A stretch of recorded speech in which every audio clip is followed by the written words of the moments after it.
You stand in a sea of bodies, the air brittle with dust and silence. The sun burns overhead, but no one shields their eyes. All gaze is drawn to the hill's crown, where a stake pierces the sky, its sharpened tip a promise of suffering. The land itself seems to hold its breath. No bird calls. No wind dares stir. Only the muffled rustle of armor and the distant creak of leather straps breaks the stillness. And even these sounds feel intrusive, as though the earth itself wishes to remain silent witness to what is about to unfold. The crowd presses closer, drawn by dread as much as by fascination. Men clutch their children's shoulders. Wives avert their eyes but cannot look away for long. You smell sweat, fear, and the metallic tang of blood that clings to the prisoner even before he appears. And then you see him, Bessus. His steps falter as guards drag him forward, wrists bound behind his back, his once noble frame reduced to a husk. The proud satrap of Bactria, heir to vast wealth and authority, now stumbles like a common criminal. The bruises on his face tell of interrogations that stretched for days, but worse than wounds is the hollow emptiness in his eyes. A man already half dead, yet condemned to suffer more. Alexander stands at the front of the assembly. His expression is carved from stone, unreadable, youthful still, yet hardened by years of conquest. His gaze fixes on the traitor with a cold finality. No words are needed. His presence alone is judgment. His silence weighs heavier than any proclamation, and you feel it pressing into your chest, making your breath shallow. The executioners step forward. Two men, seasoned in cruelty, their hands steady as they prepare the stake. His point gleams wickedly in the light. The wood is dark, soaked in oil to ease the passage of flesh. You hear the crowd shift uneasily, a ripple of horror passing through them. Impalement. The very word carries with it whispers of days-long agony, of screams that echo into the night, of a death so slow it becomes spectacle. The Greeks themselves call it barbaric, yet that is the message. This is not justice, it is a warning carved into the living body of a betrayer. You search Alexander's face for mercy and find none. You search the sky for deliverance and find only the relentless blaze of the sun. The guards force Bessus down, his cries sharp, ragged, more from terror than pain. His feet drag furrows in the dust. The crowd leans forward as if bound by a single cord, unable to look away from the moment treachery meets its consequence. Somewhere, someone mutters a prayer. Somewhere else, a child begins to cry, hushed quickly by a trembling hand. Still, the silence endures, a silence that seems to wait for the first scream, the first break in human endurance. And in this moment, you know you are not watching an execution. You are watching a symbol being forged, a spectacle designed to brand itself into memory, to etch Alexander's warning into every soul present. What you see here is not a man's end but an empire's declaration. Betrayal will be answered not with a blade, but with days of public torment. This is the hill where honor and treachery are weighed. This is where a satrap who once dined in gilded halls now becomes nothing more than a trembling shadow nailed to wood. This is where Alexander, the conqueror of worlds, turns silence into judgment and cruelty into law. But how did a Persian noble once trusted by Darius come to this, broken, condemned, and displayed as a living warning to all who would follow? If you're fascinated by betrayals that shaped empires, subscribe to Echoes of Time, because you'll want to see what comes next. The year is 336 BC. You find yourself at the edge of an empire that seems eternal, stretching from the deserts of Egypt to the mountains of India. An empire so vast its rulers once believed it could never truly fall. Yet cracks have begun to show. In Macedon, a young king named Alexander ascends the throne, barely 20 years of age. Many dismiss him as too young, too untested. Yet already the fires of ambition burn within him.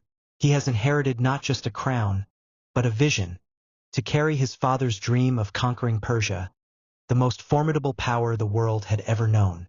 You see him march east with 35,000 men, a force smaller than the Persian hosts but driven by iron discipline, ruthless efficiency, and a leader who refuses to doubt his own destiny. Greece is already under his heel. Now his eyes are fixed across the Hellespont, on an empire that once humbled Athens and burned her temples. The great clash of civilizations is no longer looming, it has already begun.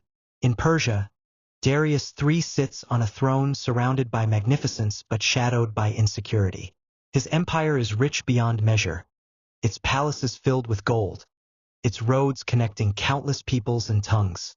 Yet beneath the splendor lies weakness. Satraps govern distant provinces as kings in their own right, their loyalty paper-thin, their ambitions unspoken but sharp. The court whispers with intrigue, the armies falter under divided leadership, and the empire's vastness, once its greatest strength, has become a weight too heavy to control. Among those satraps stands Bessus. He rules Bactria, a frontier province where mountains claw at the sky and rivers cut deep through barren plains. To the west, the Oxus flows like a silver vein. To the east, rugged passes open toward India. Bactria is no ordinary province. It is Persia's shield, a land that guards against nomadic horsemen sweeping in from the steppes. Whoever controls Bactria holds the key to Persia's eastern defenses, a gatekeeper standing at the crossroads of civilizations. Bessus himself is no minor noble. Chroniclers describe him as tall, imposing, with the thick black beard of Persian aristocracy and eyes that reveal ambition as much as intellect. His wealth is drawn from fertile valleys and trade routes that carry silk, horses, and precious stones. His armies are hardened by constant border warfare. In council, his voice carries weight. On the battlefield, his presence commands fear. He is a man accustomed to power, accustomed to loyalty. To him, Darius is not just a king to serve but a ruler to measure himself against. Yet as Alexander drives deeper into Asia, shattering armies once thought invincible, Bessus begins to see what others at court whisper but do not dare say aloud. Persia's glory is no longer unbreakable. The satrap of Bactria, guardian of Persia's farthest reaches, watches the empire stagger beneath the blows of a foreign youth. And already, deep within him, the seeds of calculation begin to take root. If you believe history's most dangerous moments are born not on battlefields but in the minds of ambitious men, subscribe to Echoes of Time, because what follows will show you how betrayal can alter the fate of empires. Bessus was born into privilege, a descendant of Persian nobility whose bloodlines reached back into the proud traditions of the Achaemenid court. From childhood, he was steeped in the rituals of power, learning the weight of silence in council, the art of commanding respect with posture alone, the way a single glance could carry both authority and threat. In the halls of his satrapy, he was surrounded by symbols of Persian grandeur. Courtyards hung with woven tapestries, pillars carved with lions and winged bulls, and the ever-present scent of incense that clung to the robes of those who ruled. He grew into a man of striking presence. Tall, broad-shouldered, his hair and beard meticulously oiled and perfumed as befitted the nobility of Persia. His garments were dyed in rich purples and deep reds, colors that marked his rank, stitched with golden thread that caught the firelight of evening banquets. On his head he wore the soft, rounded tiara of Persian aristocrats, a crown not of kings but of power nonetheless. To his subjects he was the face of the empire itself, a ruler whose word could raise taxes, summon armies, or condemn traitors without question. At court in Bactria, his capital, Bessus presided like a monarch in miniature. He sat upon a carved throne as petitioners knelt before him, their foreheads pressed to the floor in prostration, a gesture of loyalty demanded by Persian custom. He held lavish feasts where the goblets were heavy with wine, where musicians played the haunting notes of Persian flutes, and where dancers moved with ritual precision, honoring both the satrap and the gods. He rode at the head of hunting parties draped in furs, his bow slung across his back, his retinue of guards and nobles trailing behind like the tail of a comet. But behind the grandeur there was always calculation. Bessus watched, listened, and weighed. He had the intelligence of a man who saw beyond ceremony, who recognized that power was not eternal but fluid. He understood the strength of Persia, but he also recognized its fractures. Ambition simmered beneath his polished exterior. He had tasted authority in his province and found it intoxicating. To be satrap of Bactria was to command wealth, soldiers, and influence, but to Bessus it was never enough. He was a man who studied opportunity the way a hunter studies his prey. Intelligent, disciplined, but opportunistic to the marrow, he understood that loyalty was valuable only while it served survival. Darius was his king, but not his destiny. In Bessus' mind, the empire was crumbling, and when it fell, only the boldest of men would rise from the ruins. Most people don't even know names like Bessus, but here at Echoes of Time we bring forgotten figures back to life. Hit subscribe if you think these stories deserve to be remembered. The plain of Gaugamela, 331 BC. You see a horizon thick with dust, the earth trembling under the weight of the largest army Persia could muster. Darius III had summoned men from every corner of his empire, archers from the east, cavalry from the steppes, war elephants from India, armored infantry clad in bronze. The field stretched wider than the eye could follow. A living ocean of soldiers gathered to crush the young Macedonian who dared challenge the great king. On the opposite side, Alexander stood with far fewer men, some 35,000, lean and hardened from years of relentless campaigning. His lines were precise, each rank drilled into discipline, each movement an extension of their king's will. Alexander himself rode at the head, his horse Bucephalus stamping impatiently, his gaze fixed not on the size of the Persian host but on its weaknesses. He had chosen the ground carefully, he had studied the enemy, and he had prepared his men not for survival, but for victory. When the battle began, chaos seemed inevitable. Persian chariots charged, their blades flashing, tearing furrows into the earth. Yet Alexander's troops opened their lines with calm precision, swallowing the charge and cutting down the drivers in a storm of spears. Waves of cavalry crashed, arrows darkened the sky, and still the Macedonian formation held. Then came the moment Alexander had waited for. He saw the gap in the Persian center. Darius exposed in his gilded chariot, surrounded by guards but vulnerable to a decisive strike. With a cry that carried across the din, Alexander drove his companion cavalry into the breach, a wedge of steel and thunder that ripped through the heart of the Persian line. The field erupted into panic. Soldiers who moments before stood firm now faltered, their confidence shattering as Macedonian lances tore through their ranks.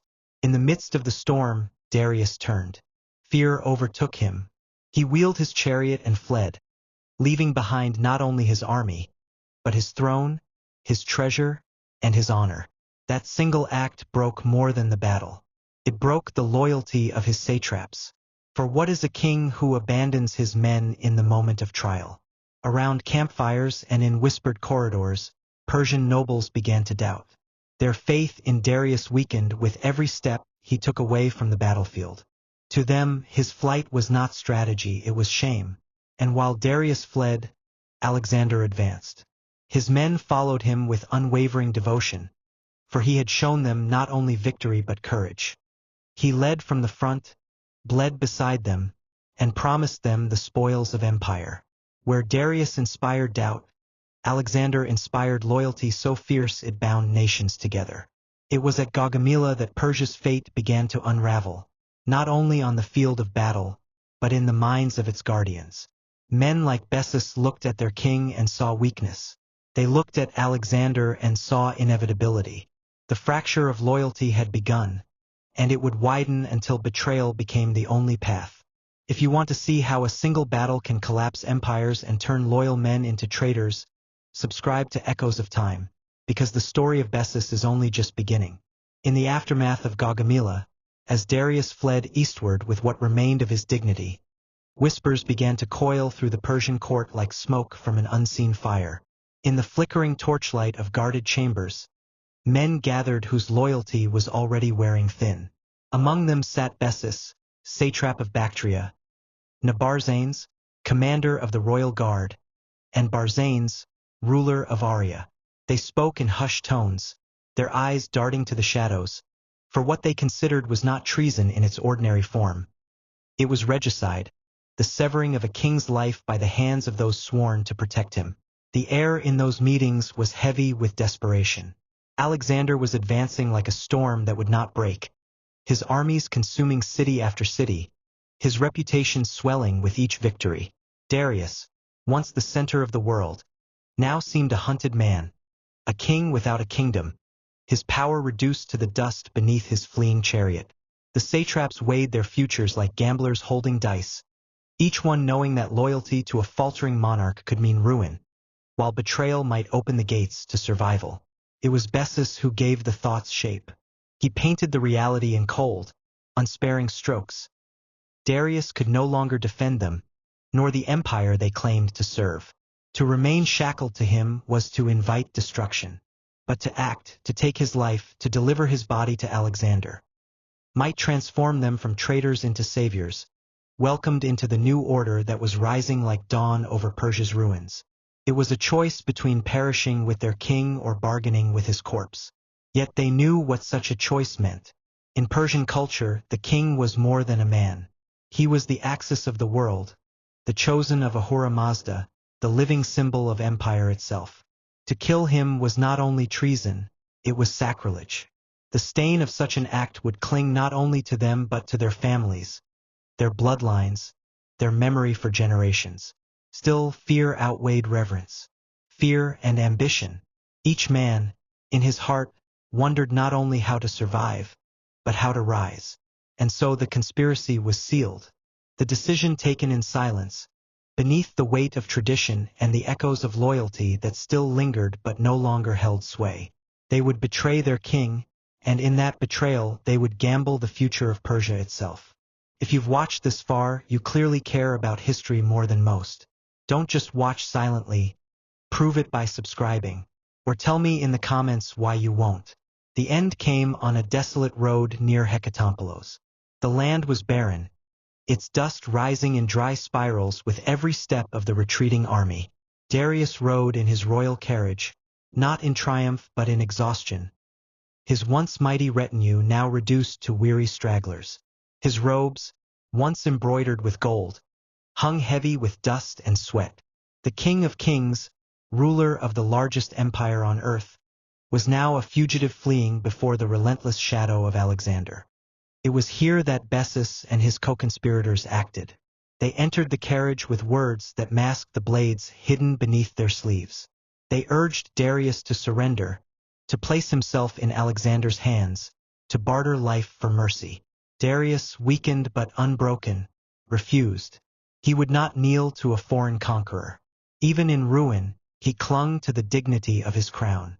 That defiance sealed his fate. The first strike was sudden, a blade driven into his side. The king gasped, his eyes wide not with surprise but with sorrow. More blows followed, each one a betrayal made flesh. His guards, sworn to protect him, turned their blades against him, leaving him bleeding in the dust of the road. The conspirators fled, abandoning their sovereign like carrion crows that had already taken their fill. Darius lay alone, his lifeblood darkening the soil, his breath shallow and ragged. His final moments were spent cursing the names of those who had betrayed him, a dying king calling upon gods and memory to bear witness. No army rallied to him, no loyal hand reached to lift him. Only silence surrounded him as he surrendered his last breath, not on a throne, but on the hard ground of exile. When Alexander reached the scene, he found not a prize but a corpse. The man he had pursued across half of Asia now lay broken, denied the dignity of a warrior's end. Horror mingled with fury as he looked upon the body. He ordered that Darius be wrapped in royal garments, that his funeral be carried out with honors befitting a king. Alexander buried him as if he were a brother, laying Persia's last monarch to rest with solemn reverence. But within that reverence burned an oath. Alexander swore vengeance against Bessus, not merely to kill him, but to make his end an example so dreadful that no man would ever again dare betray a king. From that moment, the pursuit of Bessus was no longer strategy. It was personal, a promise etched into Alexander's soul. If you believe vengeance can shape the fate of empires as much as conquest, subscribe to Echoes of Time, because what comes next reveals just how far Alexander would go to keep his oath.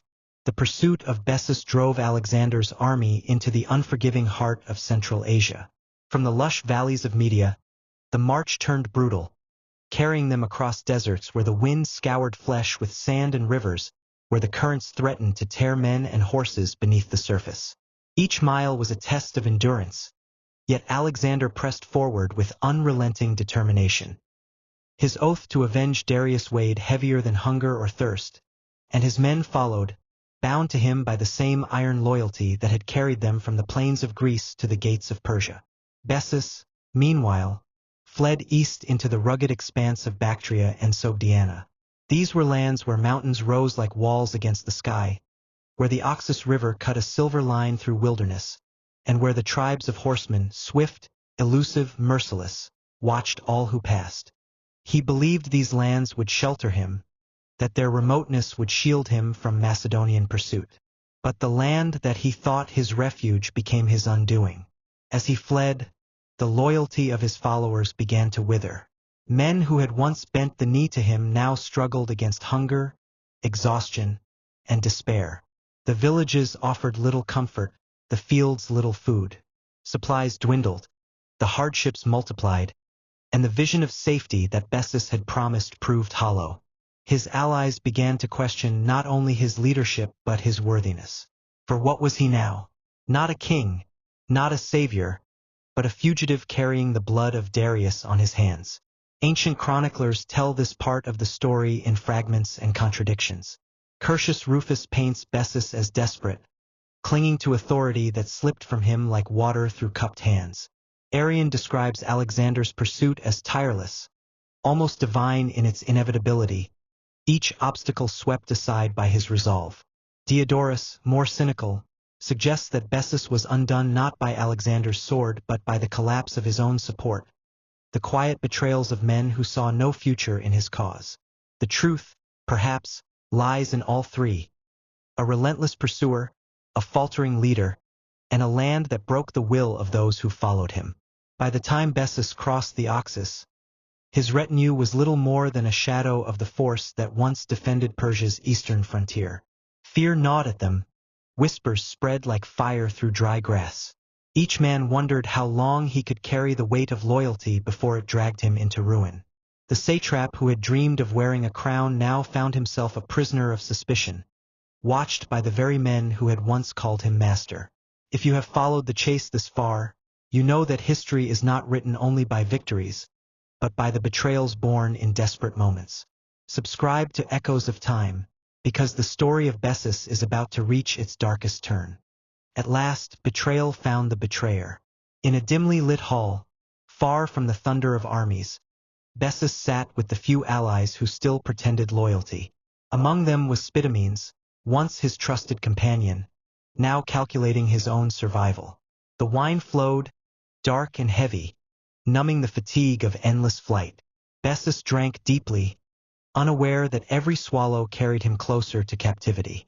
The draught was laced, his strength unraveling as the room began to tilt. What he believed to be fellowship was in truth the silence of conspirators waiting for their moment. When he collapsed, his wrists were bound, his weapons stripped away. The satrap of Bactria, once master of a province, once claimant to a throne, was reduced to a prisoner tied like an animal. His allies did not meet his eyes. They had already decided, better to deliver him alive to Alexander than to die beside him. In their minds, the weight of his betrayal of Darius was heavier than any oath they had sworn.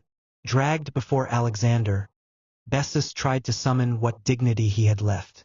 He spoke not as a criminal, but as a man who still believed he could justify his choices.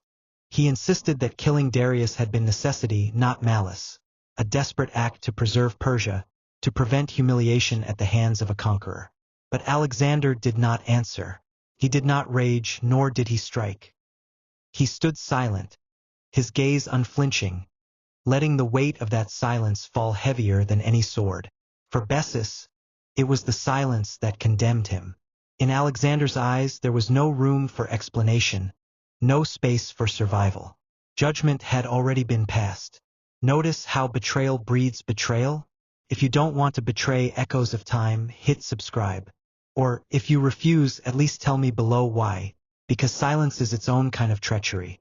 The trial of Bessus was no court of law but a theater of power. He stood bound before Alexander, the conqueror seated in silence.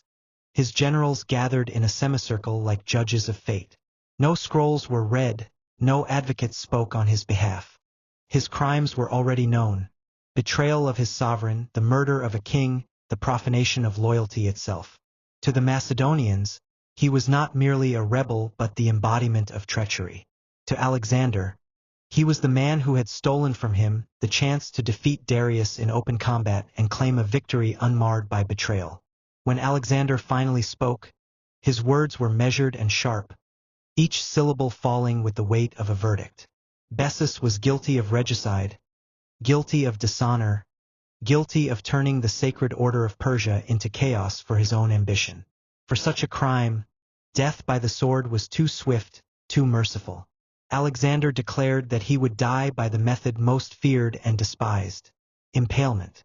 Among the Greeks, this punishment was considered barbaric, a cruelty belonging to peoples they called uncivilized. It was designed not for justice, but for spectacle. Death stretched into hours, even days, the body nailed upon wood while the spirit slowly bled away. Yet Alexander chose it deliberately. To him, it was not only a sentence. It was a message. Bessus had betrayed Persia according to Persian ways, and he would die by a punishment that the Persians themselves had once used to enforce their rule. The stake would be his mirror, showing to all what became of a satrap who turned traitor, a noble who sought to play king and failed. Impalement was not the death of a man, but the unmaking of one. It stripped dignity, shredded honor, and left only a body writhing in agony before the eyes of the living. By choosing it, Alexander ensured that Bessus' end would echo further than his deeds, carved not into memory alone but into terror.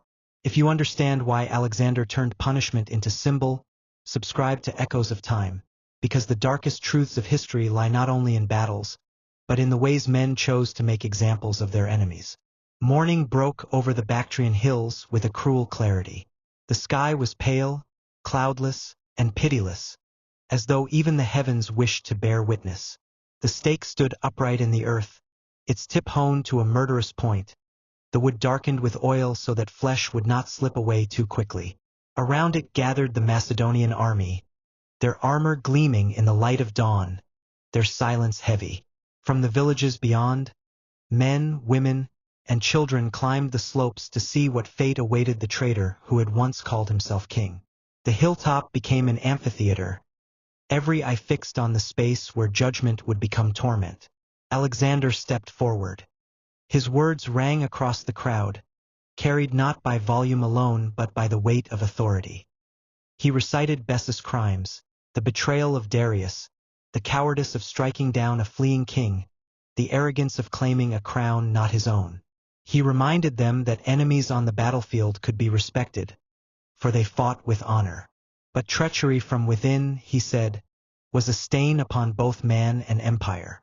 To betray a king was to betray the divine order itself. His speech was not for Bessus, who already knew his fate, but for the thousands who listened, their faces drawn tight with fear. It was a lesson etched in words before it would be etched in flesh. The executioners moved with ritual precision. Bessus was stripped of his robes, his body gaunt and trembling under the rising sun. His limbs were bound so that he could not thrash too wildly. Then, with methodical cruelty, they forced him down onto the sharpened stake. The point tore into him, not to kill swiftly but to pierce in such a way that his life clung to him, unwilling to depart. A scream tore from his throat, raw, primal, cutting through the silence and lodging itself in the memory of all who heard it. Hours passed and still he lived. His cries weakened into groans, then into silence, broken only by the ragged rhythm of his breathing. The crowd shifted uneasily. Some looked away, others stared with grim fascination. Alexander did not turn his gaze. He watched, as though to ensure that his oath to Darius was fulfilled not in words but in suffering. By nightfall, Bessus still lingered, his body pale, his eyes half closed, yet life refused to abandon him. Guards were posted to prevent pity from ending his torment. At dawn, the second day, he was still breathing, clinging to existence as the stake held him between life and death. Only when his body could endure no more did silence finally reclaim him. But even in death, his punishment was not complete. His body remained upon the stake for days, a dark figure silhouetted against the horizon, seen by every traveler who passed. It was no longer a man but a monument, a warning carved in flesh, declaring that betrayal would not end with death but with disgrace, displayed beneath the sun for all to remember. If you want more stories where history itself becomes theater, subscribe to Echoes of Time, because some lessons were written not in ink, but in the blood of those who defied their kings. With the death of Bessus, the last fragile thread of Persian resistance in the east was severed. No satrap remained who could rally armies against Alexander. The strongholds of Bactria and Sogdiana fell into his grasp, and from those harsh, unyielding lands he secured the path that would lead him further east, toward the rivers of India and the battles that awaited there. The stake that held Bessus did more than kill a traitor. It proclaimed to all of Central Asia that Persia's age was over, and that Alexander's will was the new law of the world. Yet victory did not bring peace to Alexander's soul. Chroniclers tell that something shifted in him after Bessus' execution. The young king who had once spoken of honor on the battlefield grew more suspicious, more severe. He had watched treachery unravel an empire, and he came to see betrayal everywhere, even among his own companions. He demanded obedience with a sharper edge, rewarding loyalty with riches but punishing doubt with sudden cruelty. Fear became a weapon as valuable as his sword, and suspicion his constant companion. The story of Bessus did not end with his final breath. He became less a man remembered for his satrapy, his wealth, or his command, and more a symbol, an eternal reminder of treachery punished without mercy. His name, once spoken in councils as a voice of power, survived in history only as a cautionary echo. The traitor who thought himself a king, and instead became a spectacle of agony. Echoes of Time tells stories of ambition, betrayal, and downfall. Subscribe if you want more, or if you won't, leave a comment and explain why you'd rather stay silent while history fades.